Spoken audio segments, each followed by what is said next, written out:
Hi hello guys, நான் உங்கள் பூபேஷ். இது உங்கள் கேஷுவல் சினிமா. தொடர்ந்து நம்ம தமிழ் சினிமாவில் நடந்த இன்ட்ரெஸ்டிங்கான எக்ஸைட்டிங்கான விஷயம்லாம் பார்த்துட்டே வரோம். அந்த வகையில் இன்றைக்கி யாரை பற்றி பார்க்க போகிறோம் அப்படின்னு கேட்டிங்கன்னா, நம்ம யுவன் சங்கர் ராஜாவை பற்றிங்க. யுவன் சங்கர் ராஜாவை பற்றி என்னடா இன்ட்ரெஸ்டிங்கான விஷயம் சீக்கிரம் சொல்கிறா அப்படின்னு கேட்டிங்கன்னா, இதோ சொல்கிறேன்.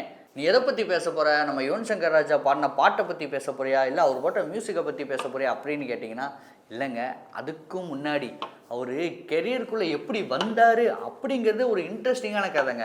அதை பற்றி பார்ப்போமா? அதாவது நம்ம ப்ரொடியூசர் டி சிவா இருக்கார் இல்லையா, அதாங்க நம்ம யுவன் சங்கர் ராஜாவை சினிமாக்குள்ளே இன்ட்ரடியூஸ் பண்ணவர். இது வந்து அப்போது 1998 அந்த மாதிரி டைமில், அதாவது யுவன் சங்கர் ராஜா வந்து இன்ட்ரடியூஸ் ஆன டைமில் நான் வந்து சொல்கிறேன். அப்போ பார்த்தீங்கன்னா நம்ம இளையராஜா சாரை போய் மீட் பண்ணலாம் அப்படின்னு சொல்லிட்டு நம்ம டி சிவா சார் வந்து இளையராஜா சாரோட வீட்டுக்கு போகிறாரு. போயிட்டு வெயிட் பண்ணிகிட்டு இருக்கிறாரு. அப்போ நம்ம யுவன், அதாவது குட்டி யுவன், அப்போ தான் சும்மா ஏதோ வீட்டில் கிரிக்கெட் ஆடிட்டு வீட்டுக்குள்ளே வந்திருக்கிறாரு. அப்புறம் என்னப்பா, அவர் வந்து அப்போ என்னென்னா மாஸ்டர் அப்படின்னு சொல்லி தான் நம்ம யுவனை கூப்பிடுவாராம். அப்புறம் என்ன மாஸ்டர், என்ன பண்ணிகிட்டு இருக்கீங்க அப்படின்னு கேட்குறப்போ, சும்மா தானே கிரிக்கெட் ஆட போயிட்டு வந்துட்டுருக்கேன் அப்படிங்கிற மாதிரி நம்ம யுவன் சொல்லியிருக்காரு. கிரிக்கெட் ஆடுறியா? எப்போ ஸ்கூல் போகலையாப்பா நீ அப்படின்னு கேட்குறப்போ, படிப்பெல்லாம் நமக்கு ஆகாதுனே அப்படிங்கிற மாதிரி நம்ம யுவன் சொல்லியிருக்காரு. குட்டி யுவன் சொல்லியிருக்காரு.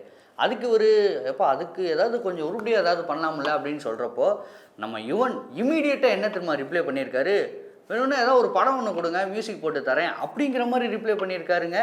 எப்போ அந்த ஒரு 16-17 வயசுலேயே சொல்லியிருக்காரு. உடனே இளையராஜா சார் அந்த ரூம்குள்ளே அப்படியே கேஷுவலாக என்டர் ஆகிருக்காரு. உடனே அதை பார்த்துட்டு நம்ம யுவன் சங்கர் ராஜா, ஐயோ டாடி வந்துட்டார், நான் போகிறேன் அப்படின்னு சொல்லிட்டு வேகமாக பேட்டை தூக்கிட்டு ஓடிட்டார்.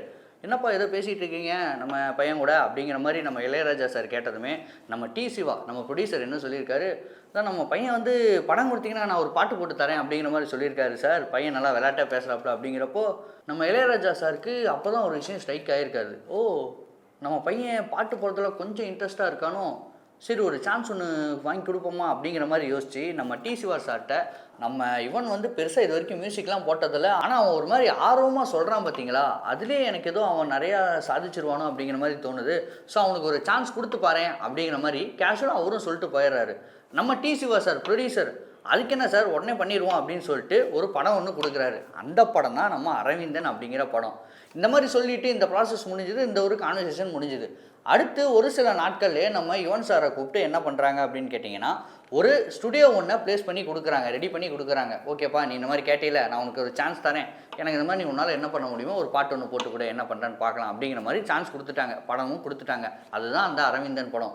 நம்ம யுவன் சங்கர் ராஜா என்ன பண்ணியிருக்காரு, ஒரே ஒரு நாள் தாங்க, அந்த ஃபஸ்ட்டு டேவே 2 பாட்டு கம்போஸ் பண்ணி கொடுத்துருக்காரு. எப்போ காலையில் தான் அந்த ஒரு ஸ்டுடியோவே பேசி நம்ம யுவன் சார் கையில் கொடுத்தது. பார்த்தீங்க அப்படின்னா ஈவினிங்கே ஒரு 2 பாட்டை போட்டு கம்போஸ் பண்ணி நம்ம சிவா சார் கையில் கொடுத்துட்டாருங்க.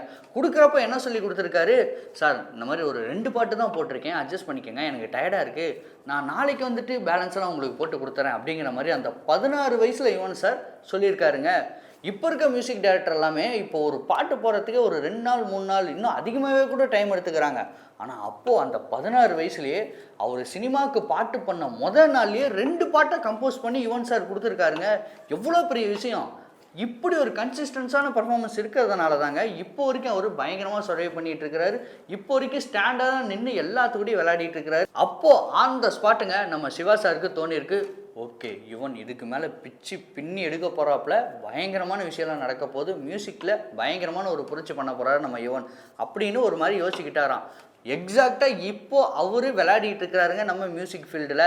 இவர் பார்த்தீங்கன்னா 16 வயசுலேயே இந்த ஒரு படம் ஒன்று பண்ணி பயங்கரமாக ஹிட்டு கொடுத்து அதுக்கப்புறம் அவர் என்னெல்லாம் பண்ணார் அப்படிங்கிறது நமக்கு நல்லா தெரிஞ்ச விஷயம்.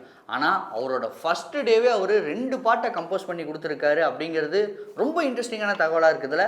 இதை தான் இன்றைக்கி உங்கள்கிட்ட நான் ஷேர் பண்ணிக்கணும் அப்படின்னு நினச்சேன். ஸோ இந்த மாதிரி அடுத்தடுத்து இன்னும் நிறைய இன்ட்ரெஸ்டிங்கான, இன்னும் நிறைய எக்ஸைட்டிங்கான சினிமாவில் நடந்த நிறைய சுவாரஸ்யமான விஷயங்கள்லாம் தொடர்ந்து பார்க்கலாம். அதுக்கு இப்போவே நம்ம சேனலை சப்ஸ்கிரைப் பண்ணிக்கோங்க, ஃபாலோ பண்ணி வச்சுக்கோங்க.